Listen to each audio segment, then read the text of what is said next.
Kedudukan dan sejarah Undang-Undang Dasar 1945.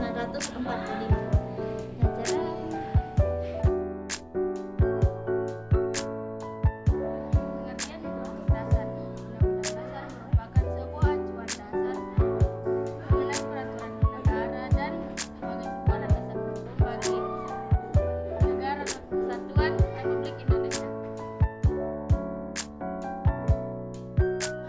Sejarah perumusan Undang-Undang Dasar 1945. Pada sidang pertama BPUPKI memutuskan untuk membentuk Panitia 9 yang merumuskan Piagam Jakarta yang menjadi dasar dari Undang-Undang Dasar 1945. Piagam ini memuat 15 menit lagi. dan struktur konstitusi.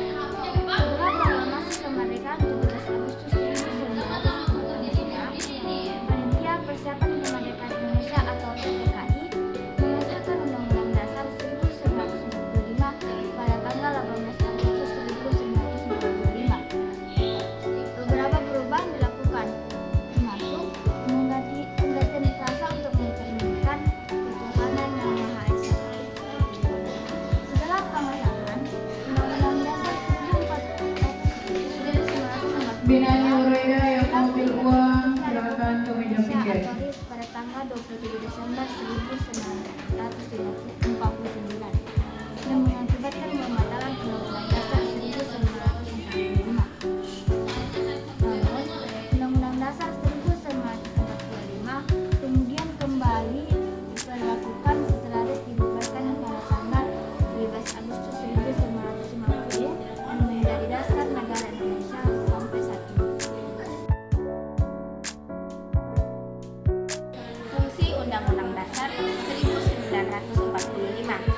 Undang-Undang Dasar 1945 bukanlah hukum biasa, namun ia merupakan hukum tertulis yang berfungsi sebagai alat kontrol, yaitu mengontrol apakah ketentuan yang lebih rendah bertentangan atau tidak dengan peraturan yang lebih tinggi, yang pada akhirnya dapat dipertanggungjawabkan sesuai dengan Undang-Undang Dasar 1945. Kedudukan Undang-Undang Dasar 1945.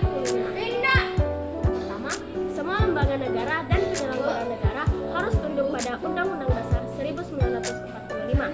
Yang kedua, semua peraturan perundang-undangan di Indonesia tidak boleh bertentangan dengan Undang-Undang Dasar 1945. Yang ketiga, Undang-Undang Dasar 1945 menjadi sumber hukum dasar bagi peraturan perundang-undangan di bawahnya. Yang keempat, Undang-Undang Dasar 1945 berfungsi sebagai alat kontrol terhadap norma hukum positif yang lebih rendah. Yang keempat, yang kelima, Undang-Undang Dasar 1945 menjadi salah satu sarana yang mempersatukan bangsa Indonesia.